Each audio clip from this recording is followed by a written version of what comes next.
Olá, morada acadêmica, retornando agora no mês de julho.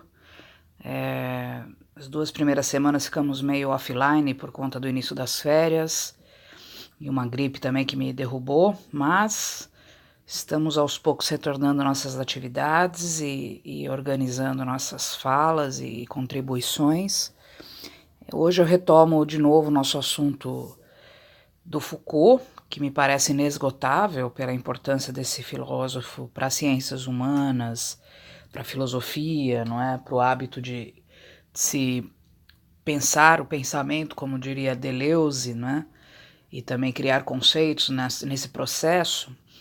E eu venho comentar esse livro sobre a história, na verdade, uma parte da obra Foucaultiana, que é, na verdade, uma obra do Raul Rabinal e o Robert Dreyfus, que são dois americanos, não é? Que entram em contato com Foucault na década de 70. Então vou contar um pouquinho como é que esse contato se deu, usando inclusive a biografia do Didier, que é uma biografia que a gente tem usado nas nossas reflexões aqui, não é? Sobre a história do Foucault. E aí depois, ao longo dessa semana, vou gravando pensamentos sobre o próprio livro, que se chama Michel Foucault, Uma Trajetória Filosófica. Lá no capítulo 8 do livro do Didier, que se chama O Zen e a Califórnia, então ele relata que o Foucault esteve no Brasil em 1965 para realizar uma série de conferências, não é? Mas houve uma série de complicações nessa visita do Foucault ao Brasil por conta da questão daquela paranoia com relação ao Partido Comunista e tudo mais. E o Foucault mesmo acaba ficando bastante incomodado com aquela época de repressão, e ele que já estava imbuído de uma discussão bastante avançada sobre a questão prisional, não é? Ele acaba deixando o Brasil, não é? E aí ele conta, então, no início desse capítulo, as visitas que Foucault fez desde 1965 em São Paulo, depois em 73 na Universidade Católica do Rio de Janeiro, em 74 na Medicina Social do Rio, não é? Até o interior de Belo Horizonte. Também fala de uma vivência, na verdade é um capítulo que fala bastante das viagens Foucaultianas na sua fase de vida um pouco mais avançada, não é? Que apesar dele ter ficado algum tempo depois na França, ele acaba também depois visitando o Japão, em 78, quando ele tenta aí, de alguma maneira, iniciar sua prática Zen, né? Daí o nome do capítulo do Zen é Califórnia, com o mestre Omori.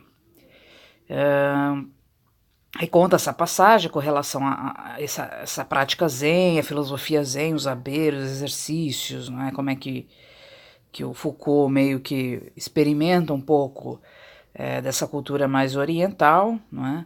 Diz que Foucault se interessou muito pelo Japão, como alguém que sempre está questionando a sua tradição da racionalidade ocidental e os limites, não é? E de alguma maneira, quer dizer, ele tem essa passagem, mas isso não vira uma questão assim central na obra Foucaultiana, não é?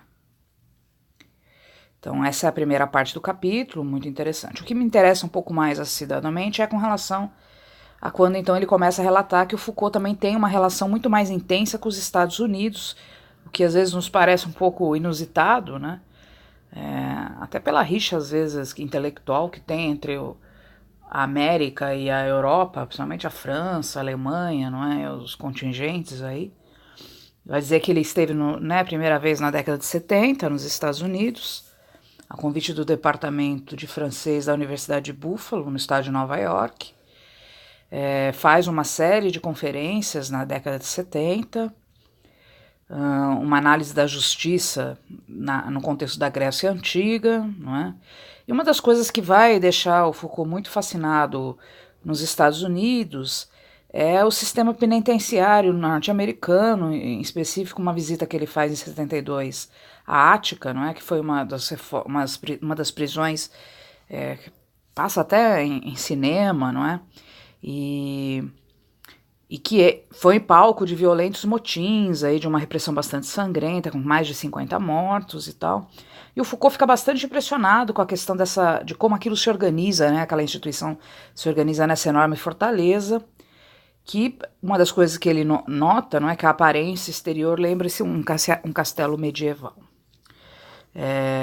Impressiona-se o lado, ele brinca, Disneylândia da entrada desse estabelecimento, não é?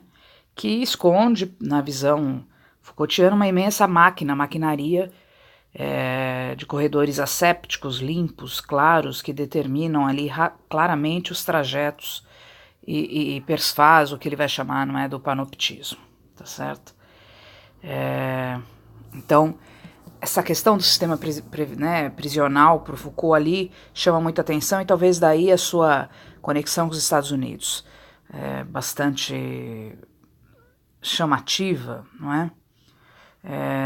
Ele até numa das obras dele, o Vigiar e Punir, ele diz: a prisão é uma organização complexa demais para ser simplesmente reduzida a uma conotação negativa de exclusão, né? O seu custo, a sua importância, o cuidado com a administração, parece que tem outras funções que não estão, às vezes, estão expostas, não é? E aí, a partir dessa década de 70, em 73 também ele vai para Nova York e pronuncia outras conferências, em 75, e em 75 especificamente, não é? Quando ele já está aí com a vontade de saber pronta, a obra dele que ele está meio que cultivando nessas conferências, ele participa em Nova York, de um colóquio chamado Contracultural, sobre o comando de uma revista chamada Semiotextes. E aí, no meio dessa conferência, não é? Que depois também vai se estender para uma reunião na Columbia University, ele conhece o Ronald Lang, que foi um dos caras fundadores do movimento antipsiquiátrico, então é importante, não é, também, o teor das suas formulações, tá certo? Quer dizer, ele vai passando pelos Estados Unidos e vai tendo uma série de vivências, não é? Bastante interessante. É somente então em 1979, e aí agora ele está em Stanford, não é? Que ele está trabalhando com a questão do poder pastoral, e talvez aí a própria questão de uma certa crítica a uma razão política, não é? E aí ele conhece finalmente, não é? O Hubert Dreyfus e o Paul Rabinow, que são dois professores da Berkeley, não é? Que estão aí já com o intuito de construir esse livro, que eu estou aqui mostrando para vocês a capa. O Dreyfus, que é filósofo, especialista em Heidegger, não é? Interessante. Que também trabalha naquele contexto norte-americano com um tema que era muito usual, que é a inteligência artificial e computador, no viés mais de uma ciência cognitiva. E o Rabinow, que é etnólogo e leciona aí num departamento de antropologia, não é? Eles telefonam para o Foucault, pedem um encontro que é atendido, não é? E aí Foucault tem uma frase emblemática quando os conhece que diz: estão aí os meus assassinos, não é? Brincando um pouco com essa ideia de que quando alguém biografa ou fala, não é, uma obra que tem um teor biográfico, você mata o autor, ou a ideia de autor, enfim, por conta lembrando até um livro bastante emblemático do Foucault, não é? Que é A Ordem do Discurso. Esses encontros acabam se estendendo, ele trabalha num dos primeiros encontros quase mais de 8 horas, né? E eles então fazem aí um triângulo de uma colaboração bastante constante, de diálogos muito profícuos, relações muito amistosas, né? O livro vai ser considerado um dos mais notáveis, e essas entrevistas também vão ser publicadas no Foucault Reader, né? Depois também organizada pelo Rabinow, não é? Vai ser um volume que vai ter uma grande repercussão, ultrapassando a venda das obras do próprio Foucault, que chama bastante atenção, e vai ganhar depois uma versão em edição de bolso, não é? Foucault ainda depois, na década de 80, no início, volta para Berkeley como professor visitante, não é? Também faz uma série de leituras sobre o tema verdade e subjetividade. Enfim, ele acaba tendo, e isso me chama muita atenção, foi uma das grandes surpresas, que essa parte da obra Foucaultiana, da vida do Foucault, eu não conhecia, que é essa sua seu bem-estar, de certo modo, não é?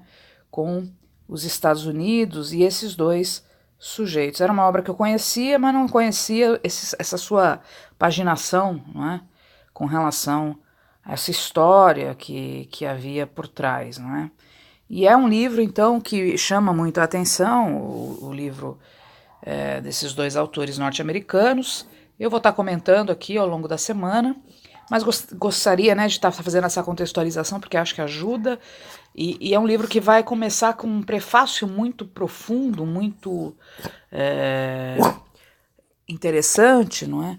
Que é uma discussão se é Foucault ou não estruturalista. Então, acho que é uma discussão que vale a pena. Eu indico a leitura do prefácio.